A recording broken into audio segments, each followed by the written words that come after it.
नमो नमः। चरक संहिता अध्ययन अध्यापन तद्विद्या संभाषा इस उपक्रम के अंतर्गत अनलॉक चरक संहिता के व्याख्यानों की जो श्रृंखला हमने आयोजित की है, उसमें से आज का पुष्प हमें मार्गदर्शन करने वाले वैद्य साधना बाबेल महोदया। 28 साल का academic experience, MD and PhD काय चिकित्सा विथ गोल्ड मेडल। आपको बचपन से ही विज्ञान में रुचि रही है, इसीलिए special prize from Nehru science centre Mumbai आपको प्राप्त है। 35 prizes in debating, कथा कथन, essay writing, merit, रंगोली, काव्य वाचन, अभिनय, एक्सेट्रा एक्सेट्रा। ये प्रतीत करता है कि आपका व्यक्तिमत्व बहुत ही बहुआयामी है। आप सोशल एक्टिविटीज में भी काफी रुचि रखती है, इसलिए विभिन्न प्रकार के सोशल एक्टिविटीज में हमेशा एक्टिव रहती है। अध्यापन में हमेशा आप अग्रसर ही रही है। नेशनल एंड इंटरनेशनल कॉन्फ्रेंस में आपका हमेशा सक्रिय सहभाग रहा है। आपके बहुत ही महत्वपूर्ण ऐसे पब्लिकेशंस है, उनमें से Kaya Chikitsa part 1, handbook of anatomy and Kaya Chikitsa part 4 Panchakarma. उसके साथ साथ various articles on Ayurveda in various local newspaper.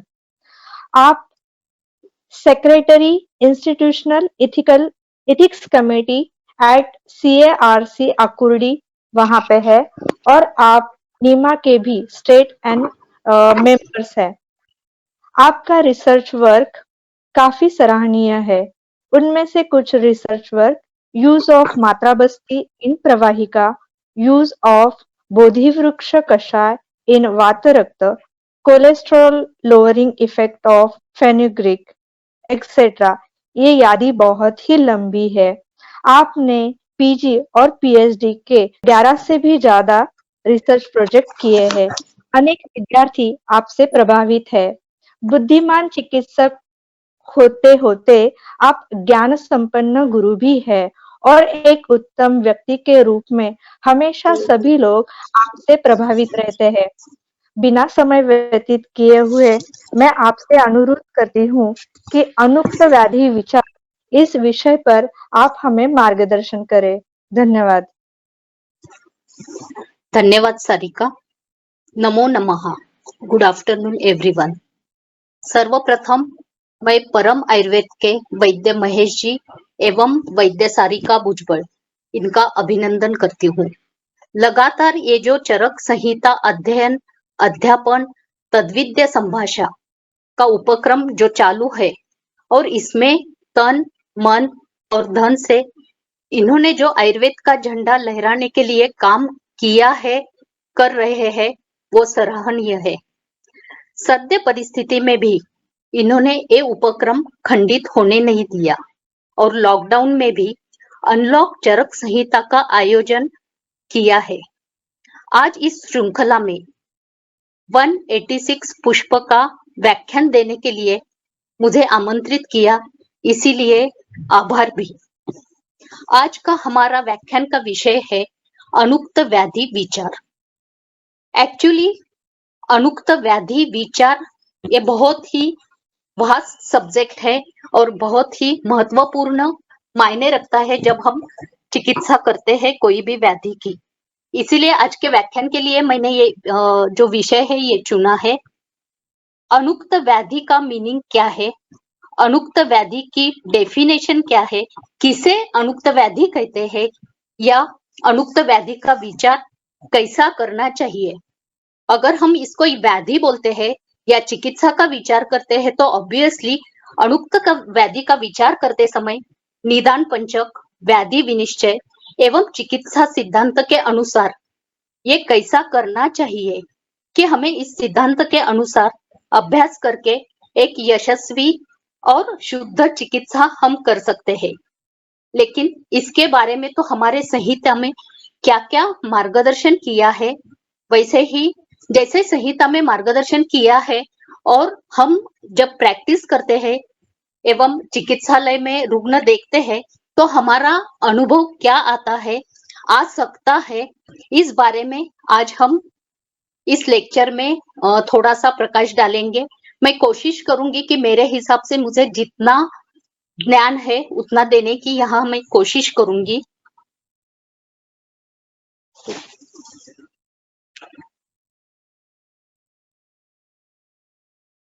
अनुक्त व्याधि, पहले अगर इस स्लाइड की तरफ हम देखेंगे तो अनुक्त व्याधि ये दो शब्दों से बना हुआ शब्द है, अनुक्त और व्याधि। अनुक्त ये उक्त ये शब्द का विरुद्धार्थी शब्द है। उक्त मीन्स डिस्क्राइब्ड, उक्त मीन्स सेड, उक्त मीन्स वर्णित किया हुआ या मेंशन किया हुआ। इसके ही अपोजिट अगर हमने देखा तो अनुक्त मीन्स अनडिस्क्राइब्ड, अनसेड, अवर्णित। मतलब अनुक्त जिसका संहिता में उल्लेख नहीं है, जिसका संहिता में डिस्क्राइब किया गया नहीं है, वो जो विषय है वो व्याधि के बारे में रहेगा या किसी और के, उसे अनुक्त कहते हैं। और दूसरा शब्द आता है व्याधि। एक्चुअली व्याधि ये हम प्रथम वर्ष एडमिशन लेने के बाद ही पहले हम जब आयुर्वेद का प्रयोजन सीखते हैं तो व्याधि ये शब्द बहुत ही परिचित हो जाता है। व्याधि परिमोक्षा, जो स्वस्थ से स्वास्थ्य रक्षण में ये डेफिनेशन हम पहले सीखते हैं, प्रयोजन सीखते हैं, तो व्याधि शब्द हमें प्रथम वर्ष से ही परिचित हो जाता है। तो ही यहाँ व्याधि 2-3 महीने डेफिनेशन, यहाँ बहुत सारे डेफिनेशन अलग अलग ग्रंथकारों ने दिए हैं। उसमें से तद्दुःख संयोगः व्याधयः उच्यन्ते, ज्ञानार्थम यानी चोक्तानि व्याधि लिंगानि संग्रहे, व्याधयस्ते तदात्वे तु लिंगानि इष्टानि नामयः। और बहुत ही महत्वपूर्ण जो डेफिनेशन दिया है वो माधव निदानकार ने दिया है, दोष दुष्य सम्मूर्छना जनितो व्याधि ही, और इसके ही टीका में अवस्था जनित यदा ज्वरादि, ऐसा डेफिनेशन करके ये व्याधि की डेफिनेशन दी है। तो आज जो हमें सोचना है इस लेक्चर में, अनुक्त व्याधि जो डिस्क्राइब किए नहीं है ग्रंथ में, जिसका वर्णन ग्रंथ में नहीं है, और उसको अनुक्त व्याधि, लेकिन सोचते समय एक्चुअली ये अनुक्त है, ये डिस्क्राइब किए गए नहीं है। ये बहुत सारे क्वेश्चंस हमें यहाँ माइंड में आते हैं। तो इसके आगे जाते हुए अनुक्त व्याधि हम आगे चलकर देखेंगे कि अनुक्त का वर्ड एक्चुअली डिराइव्ड फ्रॉम वैक, means unsaid, which is not directly mentioned in the text, is अनुक्त. So it's very clear definition of अनुक्त व्याधि, जिसका वर्णन ग्रंथ में, टेक्स्ट में नहीं किया गया है, उसको अनुक्त व्याधि हम कह सकते हैं। नेक्स्ट, अभी अगर हमने संहिता की ओर हम चल दिए तो एक्चुअली हम जिनका वर्णन संहिता में नहीं है उनको हम अनुक्त कह सकते हैं क्या? क्योंकि संहिता में तो परिसंख्येय या बहुत ही लिमिटेड व्याधियों का वर्णन है, इसीलिए ऐसा फर्स्ट क्वेश्चन आता है कि फिर अलग जो व्याधि अभी हमें दिखाई दे रहे हैं वो व्याधियों का वर्णन संहिता में नहीं है क्या? क्योंकि चरकाचार्य ने निदान स्थान में 8 ही व्याधि वर्णन किए हुए हैं। ऐसे ही बृहत्त्रयी में अलग अलग संख्या, चिकित्सा स्थान में 30, सुश्रुत निदान स्थान में 16, वाग्भट निदान में 16, लेकिन चिकित्सा देते समय 22 और उत्तर स्थान में 40, माधव निदान में 69 अध्याय में हमें निदान मिल जाता है। फिर ये अगर हमने सिर्फ बृहत्त्रयी और माधव निदान देखा तो भी इसमें सब जो नंबर्स है वो कम अधिक है। निदान स्थान में बहुत ही कम अध्याय दिए हैं, लेकिन चिकित्सा बताते समय ज्यादा व्याधि की चिकित्सा इन्होंने बताई है। तो ये जो कम ज्यादा व्याधि की जानकारी उपलब्ध है, इसका मतलब ये है क्या कि आयुर्वेद अनुसार हम इन्हीं व्याधियों की सिर्फ चिकित्सा कर सकते हैं। जो व्याधि यहाँ वर्णित नहीं है फिर उनका क्या करना? इनके इतने ही लिमिटेड परिसंख्य व्याधि आयुर्वेद में है क्या? लेकिन दृढ़बल तो कहते हैं सिद्धि स्थान लास्ट जो सूत्र है उसमें जो चरक में है उतना ही है, जो चरक में नहीं है वो नहीं है, अदर देन चरक संहिता, अदर संहिता में। इसका मतलब इसका उत्तर हमें कहीं ना कहीं तो चरक में मिलना ही चाहिए। लेकिन अगर चरक में है तो फिर dengue, swine flu, bird flu, SARS, सारी, पीसीओएस, थायराइड, चिकनगुनिया, लेप्टोस्पायरोसिस, और अभी जिस व्याधि की वजह से हम सिर्फ ऑनलाइन बात कर सकते हैं वो कोविड-19, इन सब व्याधियों का हम क्या करेंगे? अगर चरक में ये नहीं है तो इसका क्या करेंगे? एक तो हम गलत चश्मे से इनकी तरफ देख रहे हैं, गलत ऐनक से इनकी तरफ देख रहे हैं, ढूंढ रहे हैं, या फिर ये अनुक्त व्याधि है। तो इसका भी उत्तर हमें संहिता में मिलना ही चाहिए और है ही। सिर्फ जरूरत है अभ्यास की, समझने की और सिद्धांतों को अपनाने की। क्योंकि अगर इतने ही व्याधि बताए तो देन व्हाट अबाउट व्याधि नॉट मेंशन्ड इन संहिताज, आर दे अनुक्त व्याधि? और हम गलत तरीके से मॉडर्न मेडिसिन का अभ्यास करते हुए व सोचते हुए हम संहिता में ढूंढ रहे हैं, ये हमारी गलती है। इसका उत्तर हम आगे देखेंगे। पहले हम अनुक्त व्याधि के सिद्धांत की ओर जाते समय अनुक्त क्यों हो गए, उनका वर्णन क्यों नहीं है, ये देखेंगे। संहिताओं में दो प्रकार के व्याधियों का वर्णन हमें मिलता है। कुछ व्याधि परिसंख्येय बताए हैं, कुछ अपरिसंख्येय वर्णन किया हुआ सूत्र हमें मिलता है। सर्वप्रथम अष्टोदरीय अध्याय में अगर हम देखेंगे, रोगानिक विमान 8वां अध्याय जो विमान स्थान में है, ये दो सूत्र देखेंगे तो हमें परिसंख्येय का वर्णन मिल जाएगा। और अगर हम सूत्र स्थान महारोगाध्याय में चरक के गए तो वहां हमें अपरिसंख्येय का सूत्र मिल जाएगा। परिसंख्येय व्याधि का वर्णन करने के बाद विमान स्थान में 6ठे अध्याय में वापस अपरिसंख्येय का वर्णन मिलेगा। सूत्र स्थान त्रिशोथीय में भी शोथ का वर्णन करने के बाद चरकाचार्य ने यहाँ त्रिशोथीय अध्याय में भी अपरिसंख्येय व्याधि का वर्णन किया है। अगर परिसंख्येय वर्णन देखेंगे हमें, यहाँ स्क्रीन पर आप देख सकते हो, चरक सूत्र स्थान 19वां अध्याय जो है अष्टोदरीय, तो उसमें हर एक व्याधि के प्रकार बताते हुए, मतलब मैं पूरा सूत्र नहीं यहाँ बताना चाहती, उदर के 8, मूत्राघात 8, क्षीर 8, देन सप्त कुष्ठ, सप्त पीड़का, ऐसे करते करते उन्होंने यहाँ 48 व्याधि का संग्रह बताया है चरक सूत्र स्थान 19 में। ये परिसंख्येय व्याधि का वर्णन है, यहाँ संख्यात्मक वर्णन है। और 48 व्याधि चरक सूत्र स्थान 19 में उन्होंने बताए हैं। देन परिसंख्येय व्याधि विमान स्थान में आ गए हैं 6ठे अध्याय में, रोगानिक विमान अध्याय में।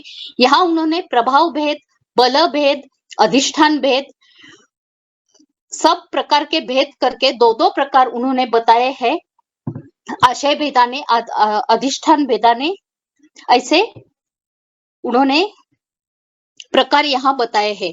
लेकिन वहां आगे चलकर अपरिसंख्येयम पुनर्यथा, पहले उन्होंने संख्येय संख्या बताई है, रोग समूह वर्णन किया है द्वे रोगानिके भवतः करके, और बाद में लास्ट लाइन में उन्होंने लिखा है तत्र संख्येयम तावत यथोक्तम अष्टोदरीय। जो अष्टोदरीय में लिखा है, पहले जो बताया था उदर 8 प्रकार के है, या मूत्राघात, या अलग जो भी 8-8 प्रकार, 3-3 प्रकार, 48 प्रकार जो अष्टोदरीय में बताए हैं, तो तत्र संख्यम, ये संख्येय व्याधि है, लेकिन अपरिसंख्यम पुनर्यथा, वापस वो अपरिसंख्यय भी हो सकते हैं, जैसे महारोगाध्याय में बताए हैं, रूप, वर्ण, समुत्थान आदि नाम असंख्यत्वात्। क्योंकि दो ये उन्होंने संख्यात्मक बताया है, रोग समूह बताया है, तो भी ये अपरिसंख्यय भी हो सकते हैं। पुनर्यथा महारोगाध्याय, जैसे चरक सूत्र 20 अध्याय में बताया है कि रूप, वर्ण, रुजा, वर्ण, समुत्थान, उनका स्थान जो है, इत्यादि के अनुसार वो असंख्यत्व प्राप्त कर सकते हैं। एंड इट्स वेरी इम्पॉसिबल, जब व्याधि असंख्य है तो उनका वर्णन संहिता में पूरा लिया जाए। फिर अपरिसंख्यय, तो पहला ही सूत्र मैंने बताया था कि चरक विमान में उन्होंने लास्ट लाइन में बताया है अपरिसंख्यम पुनर्यथा महारोगाध्याय रूप, वर्ण, समुत्थान आदि नाम असंख्यत्वात्। चरक विमान 6ठा अध्याय। देन सूत्र महारोग का उन्होंने उदाहरण दिया है, विकारः पुनः अपरिसंख्ययः। ये व्याधि जो है ये अपरिसंख्यय है, लेकिन सूत्र स्थान में उन्होंने बताया प्रकृति, अधिष्ठान, लिंग, आयतन और विकल्प विशेष, इन हेतु से या इन कारणों से व्याधि अपरिसंख्यत्व प्राप्त करते हैं। तो व्याधि की संख्या जो है वो हम अनकाउंटेबल है, अपरिसंख्येय है। देन अगेन चरक सूत्र 18 में त्रिशोथी अध्याय का जो मैंने पहले बताया था कि उसमें उन्होंने पहले शोध का वर्णन करके बाद में त एव अपरिसंख्यया विद्यमाना भवन्ति ही रुजा वर्ण समुत्थान स्थान संस्थान नामभिः व्यवस्थाकरणम तेषाम यथा स्थूलेषु संग्रह। यहाँ उन्होंने क्लियरली मेंशन किया है कि रुजा वर्ण समुत्थान स्थान संस्थान जो भी कुछ हेतु है, जो भी कारण है, उनके हिसाब से व्याधि अपरिसंख्येय हो जाते हैं, लेकिन सिर्फ व्यवस्था के हेतु से यहाँ स्थूल रूप से ये व्याधि संग्रह मेंशन किया है तथा प्रकृति सामान्यम विकारेषु उपदिश्यते। इसीलिए उन्होंने एक सामान्य जो व्याधि संग्रह है उनका ही वर्णन स्थूल रूप से व्यवस्था के लिए यहाँ किया है और उसी आधार पर हमें अपरिसंख्येय व्याधि को जानना है, अपरिसंख्येय व्याधि को चिकित्सा करना है। व्याधि इसमें जो नहीं है, जो अनुक्त है, उनका जिनका वर्णन यहाँ इस संग्रह में नहीं है, उनको भी इसी जो सिद्धांत है उनके अनुसार हमें आगे चलना है। तो इसके अलावा ये जो सूत्र दिए हैं संख्य एंड अपरिसंख्य के विमान स्थान हो या सूत्र स्थान में त्रिशोथी अध्याय, अष्टोदरीय अध्याय, महारोगाध्याय एंड रोगानिक विमान में असंख्य एंड अपरिसंख्य का उन्होंने जिक्र किया है। देन अगर नेक्स्ट में देखेंगे तो अगेन तत्र व्याधयो अपरिसंख्या भवन्ति अति बहुत्वात् की व्याधि की संख्या ही बहुत ही है, इसीलिए दोष परिसंख्य रहते हुए भी शारीर मानस दोष परिसंख्य है, काउंटेबल है, तो भी अनति बहुत्वात् अति बहुत्वात् व्याधि की संख्या है वो अपरिसंख्य है, इन्होंने ऐसा बताया है। और उसके ही टीका में आगे विमान स्थान छठे अध्याय में प्रकुपितास्तु खलु ते प्रकोपण विशेषात, मतलब दोष जो प्रकुपित होते हैं उनका जो विशेष है, दुष्य विशेष जो है, विकार विशेष जो है, अभिनिर्वर्तयन्ति अपरिसंख्यान, क्योंकि अगर वातदोष भी प्रकुपित हुआ तो भी उनसे अलग अलग व्याधि निर्माण हो सकते हैं, क्योंकि उसके हेतु अलग है। मे भी निदान स्थान में जो वात प्रकोपक हेतु बताए गए हैं उसमें रुक्ष लघु शीत, वमन विरेचन आस्थापन, अतियोग, देन लंघन, अनशन, अति व्यायाम, जो भी हेतु है उन हिसाब से में भी दोष प्रकोपण विशेषात, दुष्य विशेषात, विकार विशेषात, सो इन हेतु से भी व्याधि अपरिसंख्येय हो सकते हैं। देन अगर इतना ही व्याधि अपरिसंख्येय है, दोष के हिसाब से, दुष्य के हिसाब से, व्याधि के हिसाब से, संप्राप्ति, प्रकृति, बहुत सारे फैक्टर्स बेसिक सिद्धांत में हमने सीखे हैं, तो फिर ठराविक रोग संग्रह वर्णन करने का कारण क्या होगा कि ग्रंथ में इतने ही व्याधि आ गए। मुझे ऐसा लगता है acceptance of to be brief, नाति विस्तार नाति संक्षेप, देन बीच काल में संहिता का कुछ पार्ट में भी लुप्त हो गया होगा, या अभी जो व्याधि हमें दिखाई देते हैं वो तब उतने ही होंगे क्या, उस संहिता काल में अभी के जो व्याधि है वो होंगे क्या। ये तीन क्वेश्चंस यहाँ अराइज होते हैं कि संहिता में कम व्याधि क्यों लिखे हैं। और दूसरी एक बात कहना चाहती हूँ कि मैं भी ऐसे व्याधि उन्होंने सिलेक्ट किए हैं, अगर हमने ज्वर पढ़ा बहुत अच्छी तरह से हमें समझ में आया उसके सिद्धांत, तो अदर जो व्याधि है बाकी सब उनकी चिकित्सा करने में हमें आसानी होती है। इसीलिए ज्वर, बाद में रक्त व स्रोतस का, रक्त पित्त, ऐसे जो 8 व्याधि निदान स्थान में उन्होंने बताए हैं, देन मानस व्याधि लास्ट में उन्माद एंड अपस्मार। तो मे बी ये सिर्फ हमें दिशा दर्शन करने के लिए, देन मार्गदर्शन करने के लिए उन्होंने जो व्याधि मेन है उनका जिक्र किया है, और हमें बाकी व्याधियों की चिकित्सा उस हिसाब से हमें करनी चाहिए, और निदान पंचक या व्याधि का ज्ञान उस हिसाब से हमें लेना चाहिए। ऐसा सूत्र तो वापस उन्होंने 30वें चिकित्सा स्थान अध्याय 30 में दिया ही है, वो आगे चलकर आएगा ही। तो ये 3 कारण या फिर हमें मार्गदर्शन उस व्याधि से अदर व्याधि कैसा देखना है, इसीलिए उन्होंने उतने ही व्याधि बताए होंगे। अभी जो ये एरा है या अभी जो सिचुएशन हमारी है, तो बहुत सारे सभी मतलब जिक्र अलग अलग हमारी सोच रहती है। अगर हमने कोविड-19 का भी उदाहरण लिया तो कुछ लोग कहेंगे कि ये ज्वर में आता है, ये सान्निपातिक ज्वर है, ये वात कफत ज्वर है, ये ज्वर में आता ही नहीं है, ये औपसर्गिक व्याधि सुश्रुतोक्त है उसमें आता है, या फिर ये प्राणवह स्रोतस में आता है, प्राणवह स्रोतस का व्याधि है क्या? ऐसा बहुत बड़ा उसमें हम तद्विद्य संभाषा भी होती है, कभी-कभी वितंडवाद भी होता है। तो उसके लिए मार्गदर्शक सूत्र जो चरकाचार्य जी ने यज्ञपुरुषीय अध्याय में बताया है, ये मैंने यहाँ स्क्रीन के ऊपर शेयर किया है यहाँ, कि उन्होंने ऐसा बताया है कि संख्येय, अपरिसंख्येय, अनुक्त, इस कंफ्यूजन में हम अभ्यास कैसा करें, इसके लिए ये हमें मार्गदर्शक सूत्र बन सकता है। यह सूत्र यज्ञपुरुषीय अध्याय में चरकाचार्य जी ने बताया है कि पुनर्वसु आत्रेय ने कहा, केवल अपने ही पक्ष को कहने से ज्ञान की प्राप्ति नहीं होती है, थोड़ा दूसरों का भी सुनकर लेना चाहिए।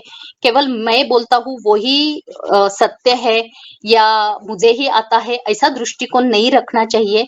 और वाद प्रतिवाद से निष्पन्न कुछ नहीं होगा। जैसे तैल निर्माण करने के समय जैसे बैल घूमता है, जो घाना रहता है उसके बाजू में, वैसे ही हम सिर्फ घूमते रहेंगे।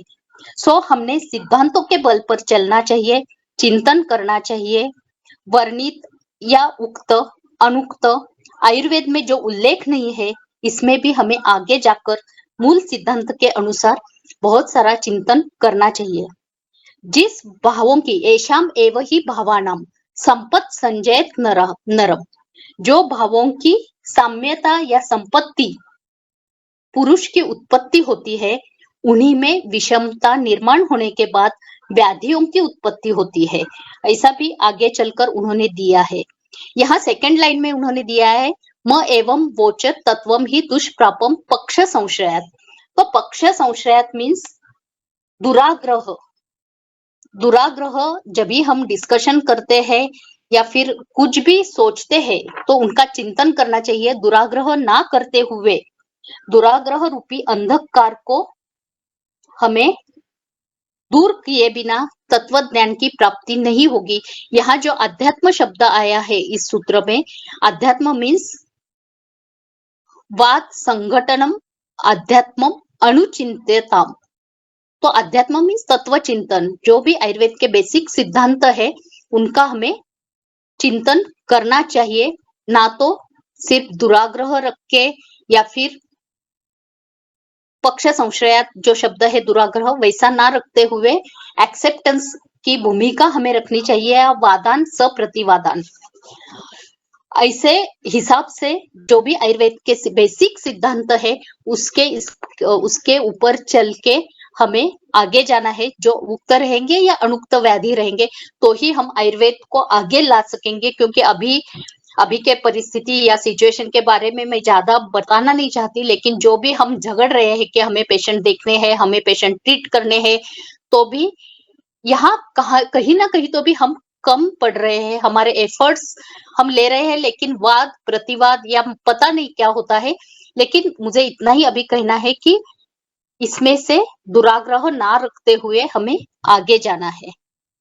इसीलिए ये सूत्र हमें अनुक्त व्याधि के लिए एकमेक के सहयोग से चिकित्सा करने के लिए उपयोग लाना है।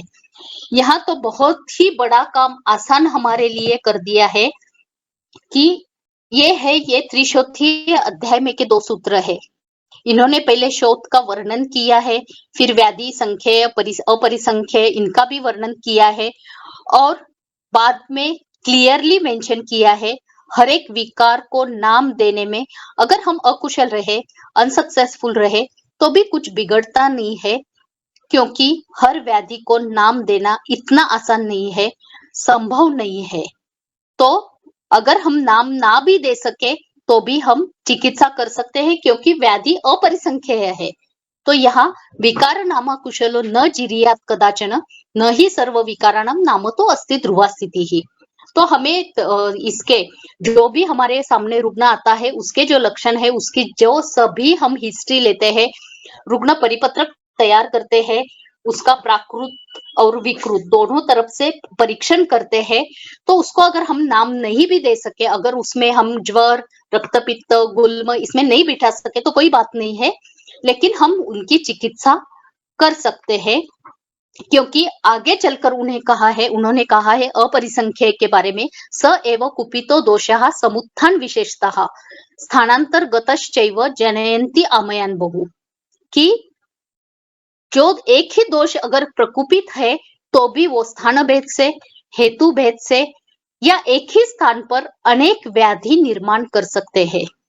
तो इसका एक उदाहरण मैं यहाँ देना चाहूंगी कि हम सब कुष्ठ की चिकित्सा करते हैं, हमें कुष्ठ के हेतु पता है, हमें कुष्ठ का जो वातादय त्रयोदुष्टा त्वक रक्त मांस अंबुज जो दोषदुष्य संग्रह है वो भी पता है, हमें कुष्ठ की संप्राप्ति पता है, उसके भेद पता है, सामान्य चिकित्सा सूत्र जो है वो भी पता है, विशेष चिकित्सा सूत्र, एकेरी द्रव्य एंड ऑल हमें सब पता है, तो भी उसके जो प्रकार है 18 प्रकार वो भी हमें पता है। लेकिन जब हमारे सामने एक कुष्ठ का रुग्ण आता है तो अभी इतने सालों बाद भी हम जो भी वो लक्षण कहते हैं, जो भी सब हमने निदान पंचक सभी यथोचित सिद्धांत के अनुसार भी सब लेके व्याधि विनिश्चय तक चले गए, तो भी कभी कभी हम उन 18 प्रकार में ढूंढते बैठते हैं, वेदर इट इज एक कुष्ठ या कपाल कुष्ठ या किटिभ या अदर जो रुष्य जीवा होगा कोई भी, तो इसमें कैसे करेंगे हम। तो यहाँ अरुण दत्त टीका में उन्होंने स्पष्ट दिया है कि यहाँ 18 प्रकार बताए हैं, तो भी वो उसके अपरिसंख्य प्रकार है, असंख्यत्व है कुष्ठ में, इसीलिए हम क्लियरली उन 18 प्रकार में हमारा रुग्ण नहीं बिठा सकते, तो भी एक कुष्ठ सामान्य व्याधि में बिठाकर जैसे भी दोष दुष्य अंशांश कल्पना है उसी हिसाब से हम कुष्ठ का ट्रीटमेंट या चिकित्सा कर सकते हैं। तो अगर नाम नहीं दिया तो भी कोई बात नहीं है, विकार नामा कुशलो न जिरियात कदाचन। अभी ये जो अनुक्त व्याधि है इसमें तंत्र युक्ति का महत्व, अगर हम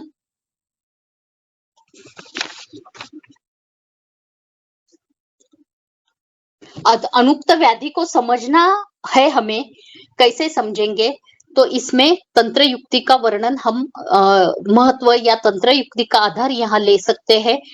एक्चुअली होता क्या है, तंत्र युक्ति फर्स्ट ईयर में पदार्थ विज्ञान में सिखाई जाती है, वहां एक तो फर्स्ट ईयर में आने के बाद ये समझ के बाहर होता है, समझ में नहीं आती है, दूसरा इसमें रुचि निर्माण ही नहीं होती है, ऐसा मेरा कहना है, और फिर उसका जो महत्व है वो हम चिकित्सा में या व्याधि परीक्षण में या कोई भी पढ़ाई करते समय कैसा करना है ये हम नहीं कर पाते। तो यहाँ जो तंत्र युक्ति 36 सिद्धि स्थान में चरक ने बताई है उसमें अतिदेश नाम की एक तंत्र युक्ति बताई है। अतिदेशो नाम यत् किंचित एवं प्रकाशार्थम अनुक्तम साधना यैव, अनुक्तार्थम साधना वैव। तो ये जो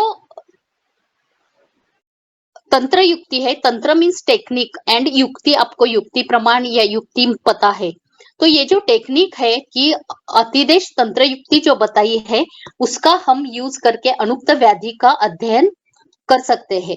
जिस किसी भी विषय के अर्थ स्पष्ट करके, किसी भी विषय के अर्थ स्पष्ट करके अनुक्त अर्थ को सिद्ध किया जाए, अनुक्त अर्थ को सिद्ध किया जाए, उसका उपयोग अन्य स्थान पर किया जाए, तो उसे अतिदेश तंत्र युक्ति के हिसाब से उनका उपयोग करके हम अनुक्त व्याधि के बारे में सोचते हैं या उनका सिद्धांत ले सकते हैं।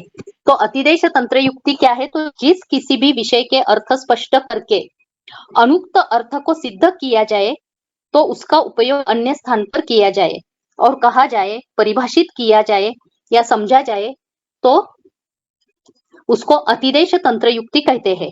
और इसका उदाहरण अतिदेश तंत्र युक्ति का देते समय चक्रपाणी ने ये जो उदाहरण है उन्होंने सूत्र स्थान से दिया है।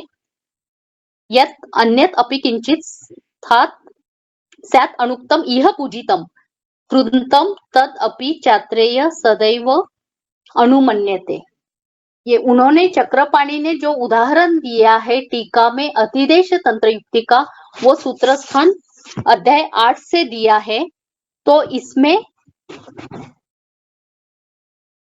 उन्होंने सद्वृत्त के जो भी नियम बताए हैं, सद्वृत्त का पालन के लिए जो भी किया है, उन्होंने ऐसा बताया है कि यहाँ जो सद्वृत्त का सब उल्लेख किया है और वो छोड़ के जो सद्वृत्त का उल्लेख यहाँ नहीं किया गया है, लेकिन पूजित जनों द्वारा अनुमोदित है, पूजित जनों द्वारा अनुमोदित है कि जिनका उल्लेख इस अध्याय में सद्वृत्त का जो उन्होंने सब सिद्धांत बताए हैं, जो नियम बताए हैं, उसमें नहीं है तो कोई बात नहीं है, लेकिन पूजित जनों द्वारा अनुमोदित है तो उसका आचार्य अत्रे भी समर्थन सदैव अनुमोदन करते हैं। वैसे ही जिस व्याधि का वर्णन ग्रंथ में नहीं है, लेकिन हमारे आयुर्वेद के मान्यवर वैद्य लोग है, मान्यवर गुरुजन है, मान्यवर पूजनीय आचार्य जी है, वो जो बताते हैं, हमें जो अनुभव, हमारा खुद का अनुभव हमें जो सिखाता है, उस पर अभ्यास करके चिकित्सा करनी चाहिए और वो 100% यशस्वी और शुद्ध चिकित्सा भी होगी। मतलब अतिदेश तंत्र युक्ति का हम उपयोग करके अनुक्त व्याधि का सिद्धांत, हम अनुक्त व्याधि के बारे में सब जान के लेना चाहिए। मतलब ग्रंथों में जो भी व्याधि दिए हैं, उनका जो भी निदान दिया है, उनका जो भी विमान स्थान में सिद्धांत दिए गए हैं, सिद्धि स्थान में दिए गए होंगे या चिकित्सा स्थान में चिकित्सा की है, वैसा ही सेम सिद्धांत हम अगर उनमें व्याधि का वर्णन नहीं भी है, अनुक्त भी है, नॉट डिस्क्राइब भी है, तो वहां कर लेना चाहिए अतिदेश तंत्र युक्ति का पालन करके। फिर अनुक्त व्याधि,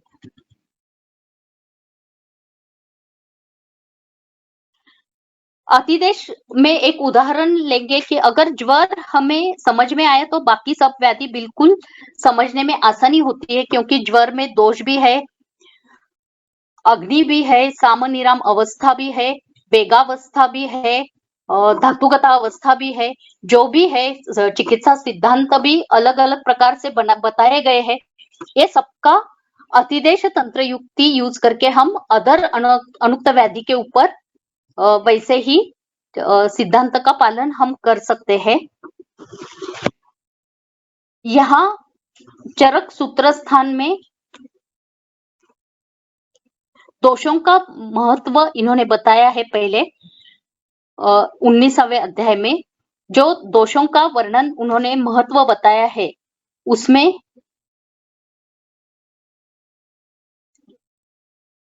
अष्टोदरीय अध्याय जो व्याधि यहाँ वर्णित है, आगे के महारोग अध्याय में 20 जो 20 अध्याय है महारोग अध्याय, उसमें जिनका उल्लेख है और जिस व्याधि का यहाँ उल्लेख नहीं है, जो अनुक्त है, मतलब उक्त और अनुक्त निज व्याधियों के व्यस्त और समस्त एवं व्यस्ता समस्ता वा कारणम भवन्ति इति एतत् रोगाणाम चिकित्सोपयोगी सूत्रम।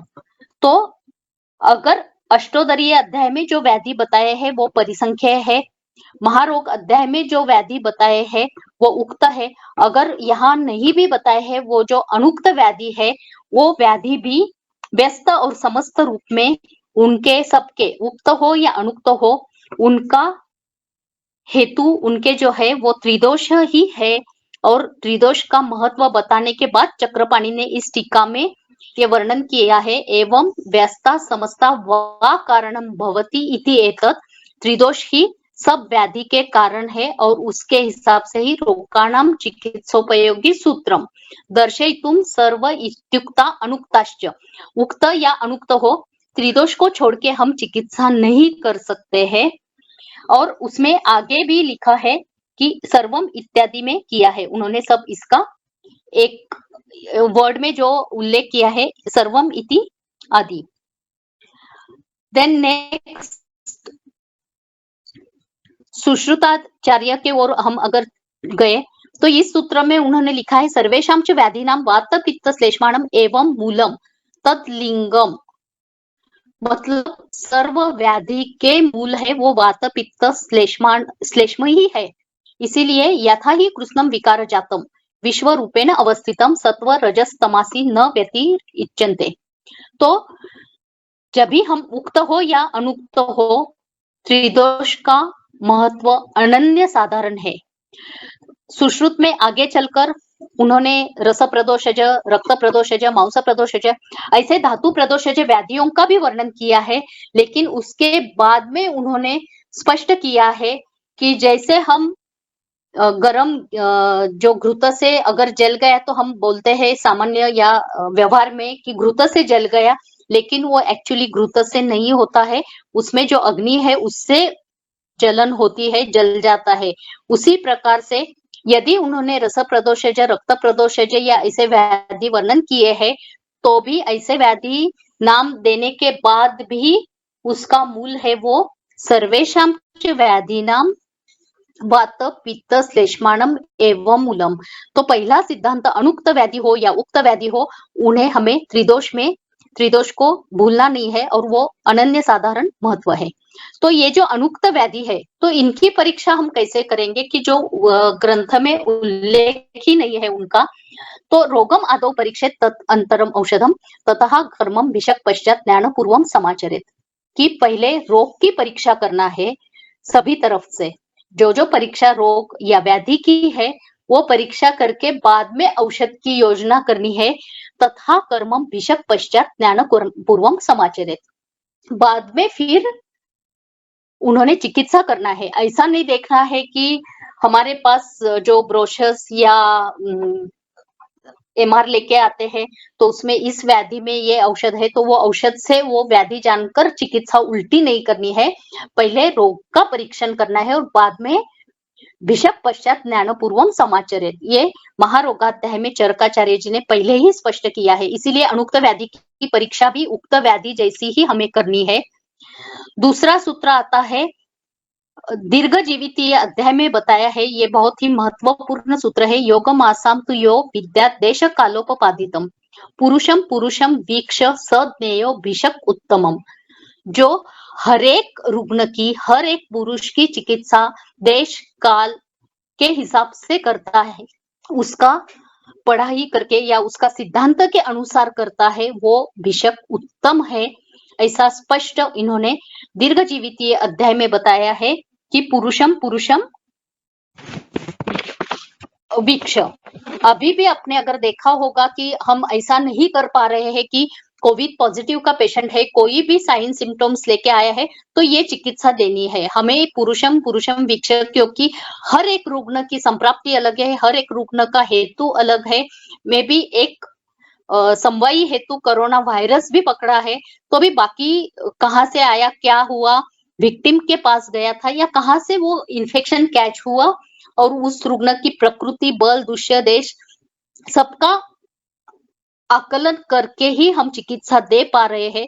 इसीलिए पुरुषम पुरुषम वीक्ष सज्ञेयो भिषक उत्तमम। सो उक्त हो या अनुक्त हो, ये भी सिद्धांत हमें चिकित्सा करते समय या व्याधि की परीक्षा करते समय यहाँ हमें ध्यान में रखना है, क्योंकि ये सूत्र आगे का यथा विष और शस्त्र अग्नि, ये आपको पता है, ये उदाहरण दिया है उन्होंने।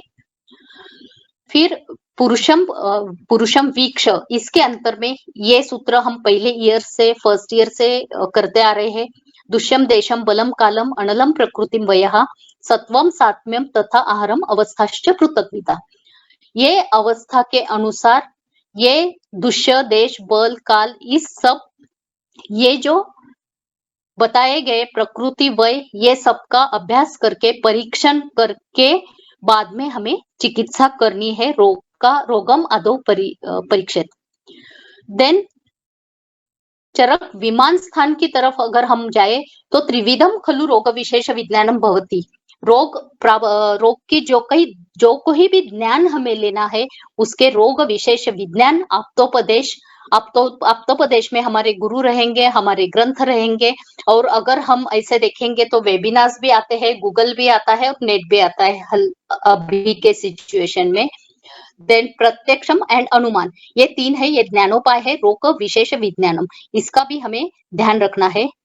देन उसी अध्याय 8वें अध्याय में 3 प्रकार के उन्होंने ज्ञानोपाय या ज्ञान मिलाने के उपाय, अध्ययन, अध्यापन एंड तद्विद्य संभाषा चेती उपाय। तो ये 3 जो बताए हैं उपाय, अध्ययन, अध्यापन, तद्विद्य संभाषा, ये करके भी हम अनुक्त व्याधि का जो ज्ञान है वो बढ़ा सकते हैं और अनुक्त व्याधि की चिकित्सा की तरफ बढ़ सकते हैं। देन चरक चिकित्सा 8वें अध्याय में ज्ञान पूर्वकम ही कर्मणाम समारंभम प्रशंसति कुशला, सॉरी ये चरक विमान स्थान का ये सूत्र है। यहाँ इन्होंने बहुत ही अच्छी तरह से परीक्षा भाव पहले बताए हैं। ज्ञान पूर्वकम ही कर्मणा समारंभम प्रशंसति कुशला। अभी इसमें अगर हमने कोविड बिठाया, इस अनुक्त है कोविड, ऐसा पकड़ के हम इस मार्ग से चले, कारण कोविड की जो चिकित्सा हम कर रहे हैं वो कारण मतलब हम खुद वैद्य या डॉक्टर, करण जो भी उसे हम दवा दे रहे हैं, औषध दे रहे हैं, वो करण। कार्य योनि मतलब धातु का वैषम्य होना, विकार होना, और इसका कारण है दोष। तो कार्य योनि ये वैषम्य है। कार्य क्या करना है हमें, तो साम्यता निर्माण करना है। कार्य क्या है, तो साम्यता, कार्य योनि है वैषम्य।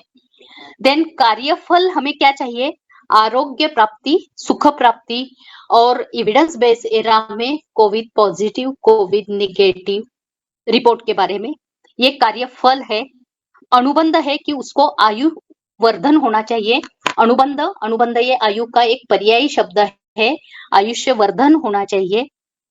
देश, अभी अगर देश के बारे में सोचेंगे तो एक देश का एक प्रकार होगा भूमि, जिस भूमि में वो जन्म लिया है या बड़ा हुआ है या अभी व्याधिग्रस्त है वो भूमि, जंगल, साधारण और अनुप प्रदेश।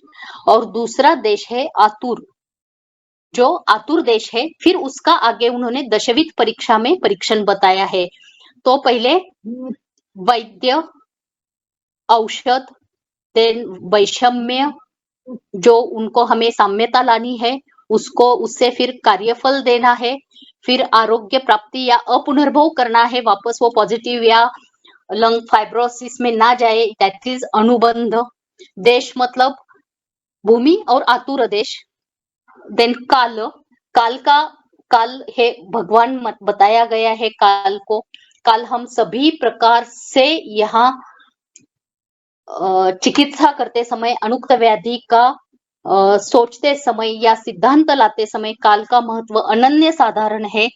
काल में फिर अवस्था भी आएगी जो व्याधि की है, वेगावस्था, अवेगावस्था, जो ऋतु है उस हिसाब से काल, संवत्सर काल, और सबसे इंपॉर्टेंट भेषज काल भी, जिस काल में आप मुहुर्मुहुर दे रहे हो। अगर आते चिकित्सा कोविड की कर रहे हो तो आप मुहुर्मुहुर दे रहे हो, या अमावस्था है तो कैसे देना है, क्या वो भेषज काल, ये सबका हमें काल में ख्याल रखना है। और फिर प्रवृत्ति, जो हमारी प्रवृत्ति है वो आरोग्य के लिए है। चिकित्सा की जो प्रवृत्ति है दैट इज प्रवृत्ति। काल में दूसरा एक भाग है कि लंघनम स्वेदनम कालो, ज्वर में भी काल का महत्व बताया गया है जो सामान्य चिकित्सा में आता है। तो काल यहाँ भी हमें देखना है। देन उपाय मतलब उत्तम कर्म, रुग्ण को आरोग्य प्राप्ति के लिए जो भी हम कर्म कर रहे हैं वो उत्तम होने चाहिए। इट में भी शमन, इट में भी शोधन, और कुशलता पूर्वक हमें वो हैंडल करना है। तो यहाँ अगर ये 10 परीक्षा भाव हमने विमान स्थान में देखे 8वें अध्याय में, इसमें एक आया देश में भूमि और आतुर। फिर इस आतुर का परीक्षण कैसे करना है, त्रिविध परीक्षा से, दर्शन स्पर्शन प्रश्न ही परीक्षित रोगिणम। आपको पता है दर्शन, स्पर्शन और प्रश्न ये 3 परीक्षा से, अष्टविध परीक्षा से नाड़ी मलम मूत्रम जिह्वा शब्द नाड़ी मूत्रम मलम जिह्वा शब्द स्पर्श दृक् आकृति ही, एंड देन चरक विमान में अगेन जो अष्टविध जो दश परीक्षा भाव बताए उसमें जो आतुर आया है देश में, उस तस्मात आतुरम परीक्षित। अगर हमने ये दशविध परीक्षा किया, पहले त्रिविध अष्टविध किया होगा तो मुझे नहीं लगता कि हमें कुछ चिकित्सा करने में दिक्कत आएगी या अपयश आएगा।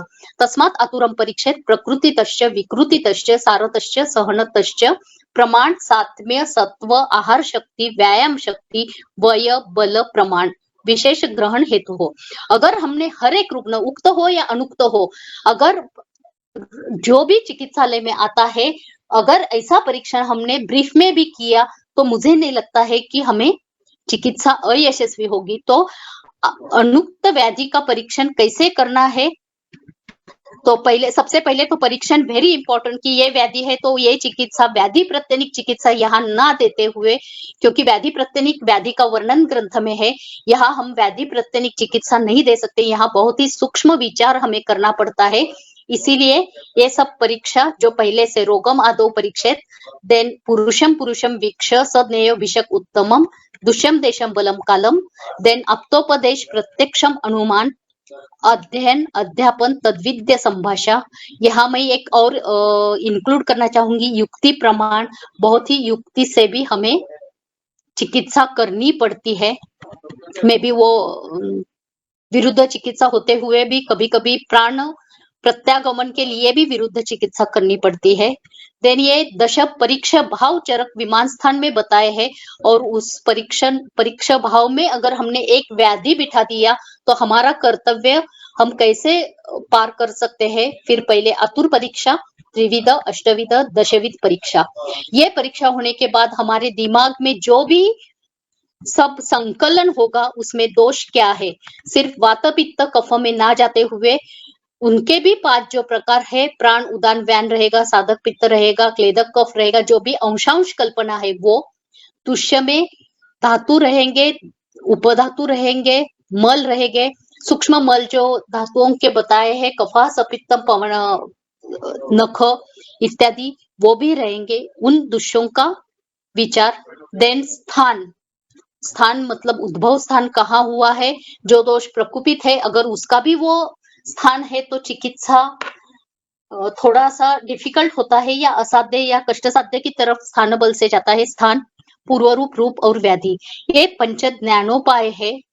तो इसमें हेतु, पूर्व रूप, संप्राप्ति, व्याधि, व्यक्ति, भेद, षटक्रिया काल सबका अभ्यास करके फिर अनुक्त व्याधि का लेबल करना है। लेबल नहीं किया तो भी चलेगा, लेकिन हमें पूरा उस शरीर में जो भी क्रिया व्यापार विकृति की तरफ से हुआ है, स्रोतस ज्ञान रहेगा, अग्नि ज्ञान रहेगा, गति रहेगी, जो भी है वो सबका ज्ञान हमें अनुक्त व्याधि की चिकित्सा करने के पहले हमारे दिमाग में आना चाहिए।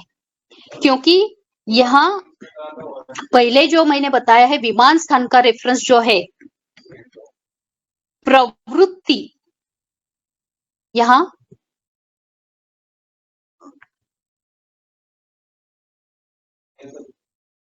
कालः प्रवृत्ति दिया है, तो प्रवृत्तिस्तु प्रतिकर्म समारंभ तस्य लक्षणम भिषक औषध आतुर परिचारकानां क्रिया संयोगः, उसके ही आगे दिया है प्रवृत्ति 129 सूत्र है कि प्रवृत्ति यहाँ जो दिया है, तो प्रवृत्ति मतलब क्या, तो प्रतिकर्म जो रोग के विरुद्ध है वो कर्म आरंभ करना, और उसका लक्षण क्या है, तो वैद्य औषध आतुर और परिचारक इनका समयोग होना चाहिए यहाँ। और ये हमने बहुत अच्छी तरह से षोडश कला भेषज में सीखा है, तो उसका भी प्रवृत्ति में उपयोग करना है, वो प्रवृत्ति का एक लक्षण है। परीक्षास्तु खलु प्रयोजनम प्रतिपत्ति ज्ञानम, इतनी परीक्षा जो मैंने बताई, इंस्टेड ऑफ मैंने ग्रंथकारों ने बताई है, त्रिविध है, अष्टविध है, दशविध है, जो भी कुछ है रोगम आदौ परीक्षित, यो क्यों बताई, तो परीक्षास्तु खलु प्रयोजनम प्रतिपत्ति ज्ञानम, प्रतिपत्ति नाम यो विकारो यथा प्रतिपत्तव्यस्य तथा अनुष्ठान ज्ञानम। रोग और रोगी का यथार्थ ज्ञान होने के लिए ये परीक्षा करना अनिवार्य है। सिर्फ लक्षण बताते हुए लाक्षणिक चिकित्सा आपको सफलता नहीं देती है। तो परीक्षण करना, प्रतिपत्ति ज्ञान प्राप्त करना, मतलब रोग और रोगी का भी, दोनों का जब हमें यथार्थ ज्ञान मिलेगा, वो अनुक्त हो या उक्त हो, उस हिसाब से हम यशस्वी चिकित्सा कर सकते हैं। इसलिए पहले परीक्षा बहुत ही इंपॉर्टेंट है। उसके हिसाब से पूरा शारीर व्यापार, संप्राप्ति, षटक्रिया काल, हेतु सब दिमाग में पेस्ट कर लेना चाहिए, कॉपी पेस्ट, एंड देन हम चिकित्सा की तरफ जाएंगे। अनुक्त व्याधि चिकित्सा सिद्धांत। ये जो अनुक्त व्याधि सिद्धांत है, पहले उन्होंने 18वें अध्याय में बताया, तस्मात् विकार प्रकृति ही अधिष्ठानान अंतराणि च समुत्थान विशेषात् च ज्ञात्वा कर्मं समाचरेत्।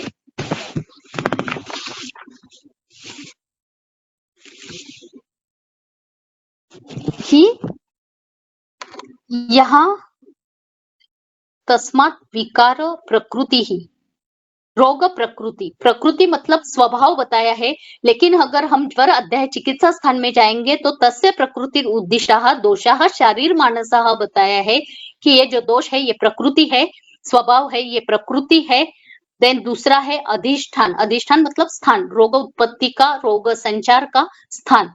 और तीसरा समुत्थान, समुत्थान विशेषाच, समुत्थान मतलब संप्राप्ति, समुत्थान मतलब हेतु, इनका ज्ञान करने के पश्चात कर्मम समाचरित।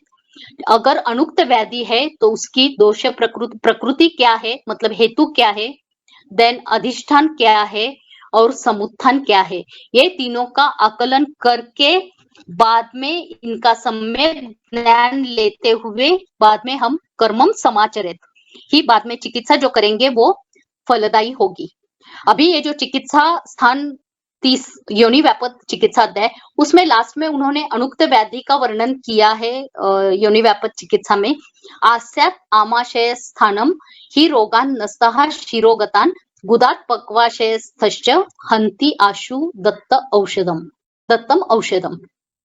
अगर ये अनुक्त है, हमें बहुत ही कंफ्यूजन है, या जस्ट हम पास आउट है, एक्सपीरियंस नहीं है, अनुक्त व्याधि है, या अनुक्त ना रहते हुए भी कभी कभी हमारे समझ में नहीं आता है कि कौन सा व्याधि है, तो ऐसे इसमें अगर आमाशय स्थान है व्याधि का तो मुख द्वारा औषध देने से, अगर शिरो स्थान है, अगर लक्षण से हमें पता चल जाता है कि वो शिरस्थ है, आमाशयस्थ है या पक्वाशयस्थ है, शिरोगत है तो नस्य देने से, और अगर पक्वाशयस्थ व्याधि है, आशय स्थान आमाशय, पक्वाशय और शिरस्थान अगर है तो आमाशय स्थान होगा तो मुख द्वारा आस्यात् औषध देना है, शिरोगतान रहेंगे तो नस्य द्वारा, और पक्वाशय स्थान रहेगा तो गुद द्वारा दिए गए औषध हंति आशुम दत्तम औषधम।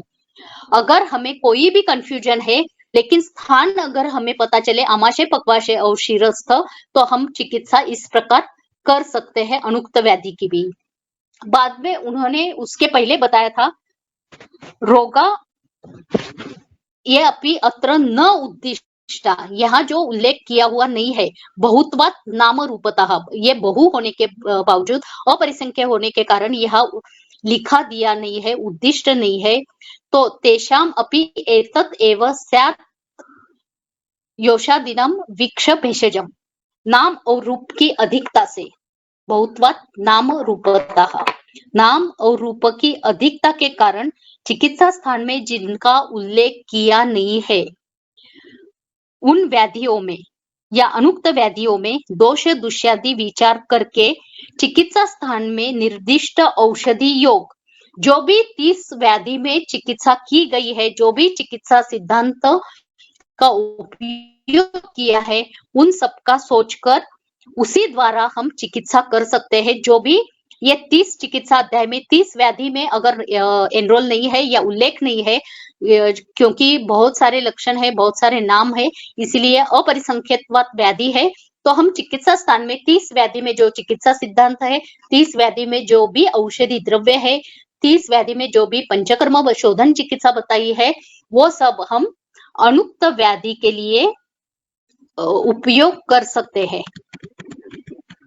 इसके ही सूत्र के आगे इन्होंने चक्रपाणी ने इसके टीका में लिखा है कि जैसे मैंने पहले बताया कि नाम रूप अधिक होने के कारण यहाँ अगर उल्लेख अनुक्तान भी है, विशेषण अनुक्तान सामान्यतश्च वातादि जन्य तयोक्तान रोगान अपेक्षा तथा युक्तम सत भेषजम भवति इत्यर्थम, कि जो भी 30 अध्याय में जो भी चिकित्सा दी है उन सब का उपयोग हम अनुक्त व्याधि के लिए कर सकते हैं। चक्रपाणी ने भी इसका समर्थन किया है।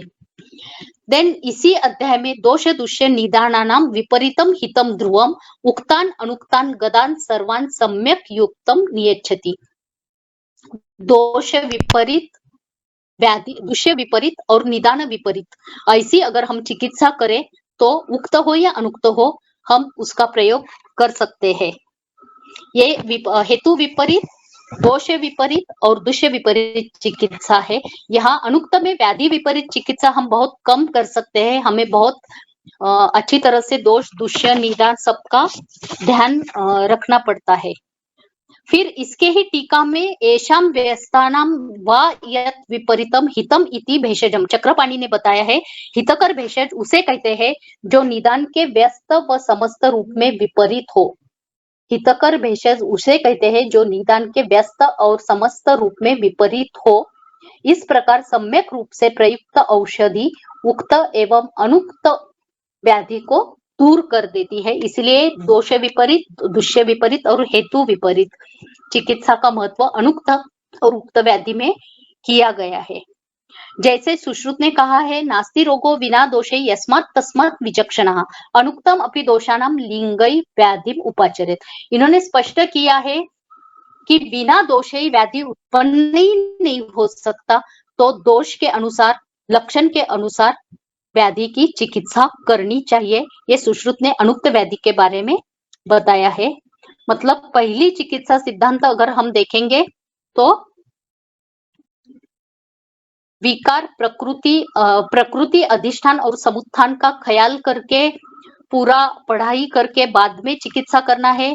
आमाशयस्थ, पक्वाशयस्थ और शिरोगतान रहेंगे तो नस्य, मुख और गुद के द्वारा दिया गया औषध काम करता है। देन नाम और रूप बहुत होने के कारण यहाँ नहीं भी दिया है चरक चिकित्सा में, तो भी सभी 30 अध्याय में जो भी सिद्धांत है, जो भी औषधि है, जो भी शोधन है, उस सबका हम पालन कर सकते हैं। इसका ही समर्थन चक्रपाणी ने किया है। देन अगेन उन्होंने दोष दुष्य और निदान विपरीत चिकित्सा बताया है। हितकर भेषज किसको बोला है तो निदान विपरीत जो है व्यस्त और समस्त में उसको। फिर सुश्रुत ने दोष के अनुसार और लक्षण के अनुसार चिकित्सा करने के लिए उपाचरित किया है।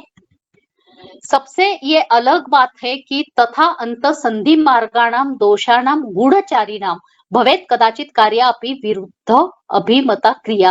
ये चरक चिकित्सा 30 में 321 सूत्र आया है।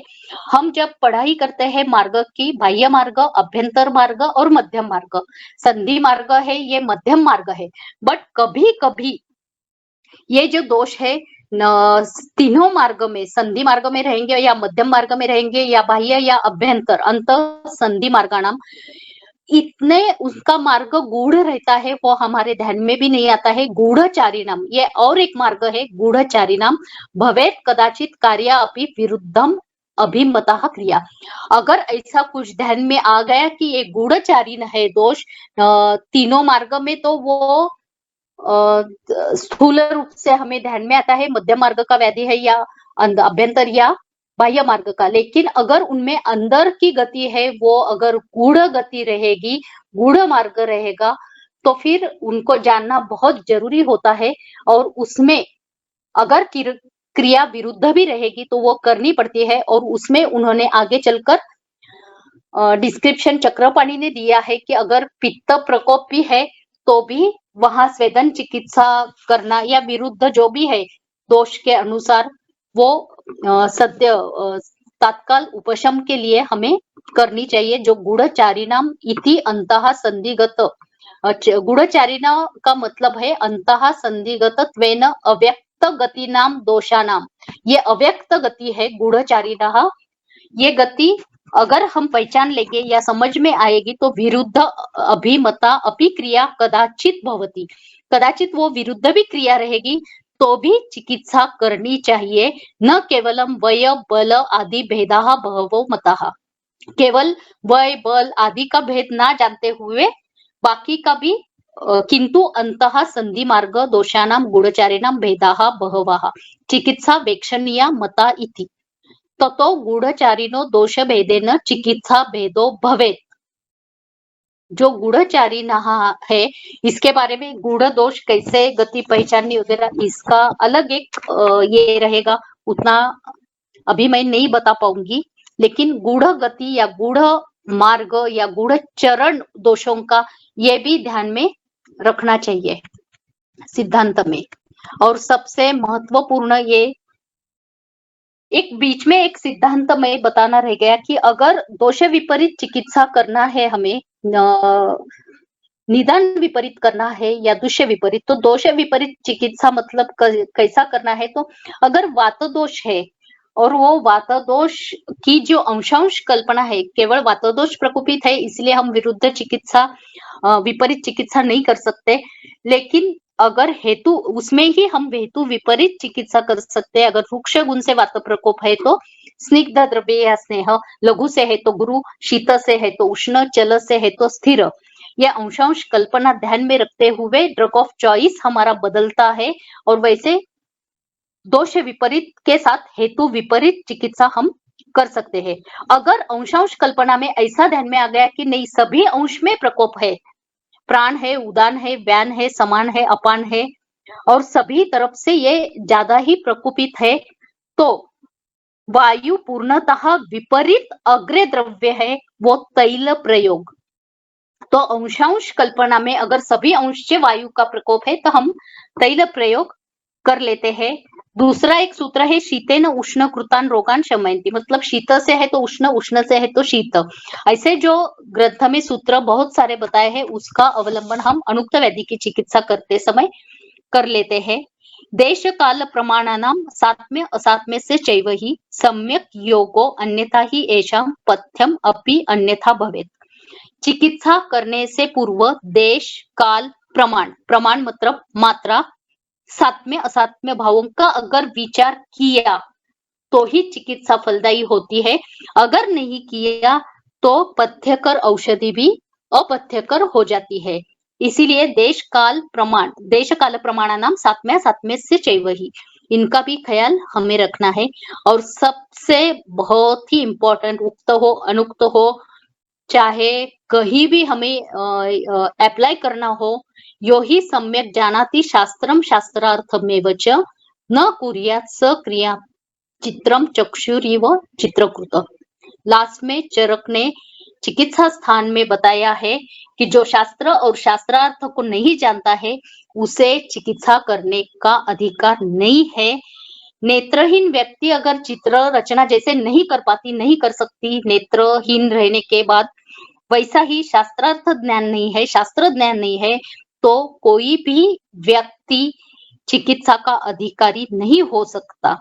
अगर इतना भी हमने ये सिद्धांत देखे और इसमें अगर हमने कोविड को बिठाया तो मुझे लगता है कि अनुक्त व्याधि होके भी मे बी वायरस का, उसके बाद रसरक्त वह स्रोतस इन्वॉल्वमेंट, उसके बाद प्राणवह स्रोतस का इन्वॉल्वमेंट, देन जो साइटोकाइन स्टॉर्म आता है वो, ये सबका जो भी पैथोजेनेसिस है, पैथोफिजियोलॉजी है, जो भी कुछ है वो हम आयुर्वेद के हिसाब से अपने चश्मे से कैसे देख सकते हैं। अगर ऐसा देख लिया तो मुझे नहीं लगता कि हम उसमें अयशस्वी हो जाएंगे। बाद में वापस प्राणव स्रोतस के हेतु बताते समय भी उन्होंने बताया है स्रोतांसी अन्यश्च दारू नहीं ही, तो कोमॉर्बिडिटी दैट इज स्रोतांसी अन्यश्च दारू नहीं ही, तो वो एक तो प्राणवह स्रोतस है, रसवह स्रोतस भी पहले इफेक्ट हो जाता है। दोनों का मूल स्थान हृदय है, हृदय फिर ओज का स्थान है, हृदय सद्य प्राणहर मर्म है, हृदय रस रक्त मांस का स्थान है, हृदय साधक पित्त का स्थान है, हृदय मन का स्थान है, हृदय एक प्राणायतन है, सद्य प्राणहर मर्म है, ये जो भी कुछ है। देन अगेन फुफ्फुस अगर हमने इन्वॉल्वमेंट किया तो रक्त फेन से उसकी उत्पत्ति है, जो भी आशय है, जो भी स्थान है उसकी उत्पत्ति से लेकर स्रोतोदृष्टि हेतु देन आतुर परीक्षा सब दशा परीक्षा तक करके हम कोविड की भी चिकित्सा बहुत अच्छी तरह से कर लेते हैं, mild to asymptomatic to moderate या मूर्छित अवस्था में। अगर इसका विचार अलग तरीके से आप करना चाहोगे तो अगर हमने सान्निपातिक ज्वर का ये देखा लक्षण समुच्चय जो चरक चिकित्सा में बताया है, तो आपको सभी तरफ के जो लक्षण कोविड के हैं उसमें आपको मिल जाएंगे। क्षणेदाह क्षणेशितम अस्थि संधि शिरोरुजा शास्त्रावे कलुषे रक्ते निर्भुग्ने चापिलोचने। बाद में उन्होंने दिया है तंद्रा मोह प्रलापश्च कासः श्वासो अरुचि भ्रमः। उसके पहले सस्वनौ सरुजौ कर्णौ कंठ शुक्कैर आवृतः परिदग्धा खरस्पर्शा जिह्वास्त्रासांगता परम स्टीवणम रक्तपित्तस्य कफेनोन मिश्रितस्य च। तो ये जो सब लक्षण है कृशत्वम नातिगात्राणाम कृततम कंठ कूजनम चिरात पाकश्च दोषानाम सान्निपात ज्वराकृतिम, इसका भी आधार हम इसकी चिकित्सा करते समय ले सकते हैं। तो अभी जो भी है वो युक्ति से हमें अनुक्त व्याधि पर अप्लाई करना है और फिर चिकित्सा करनी है। तो मुझे लगता है मुझे जितना अनुक्त व्याधि के ऊपर अनुभव के हिसाब से बोल सकती थी, ग्रंथों के हिसाब से उतना मैंने बताया है। मुझे परम आयुर्वेद ने जो ये अपॉर्चुनिटी दी उसके लिए बहुत बहुत धन्यवाद।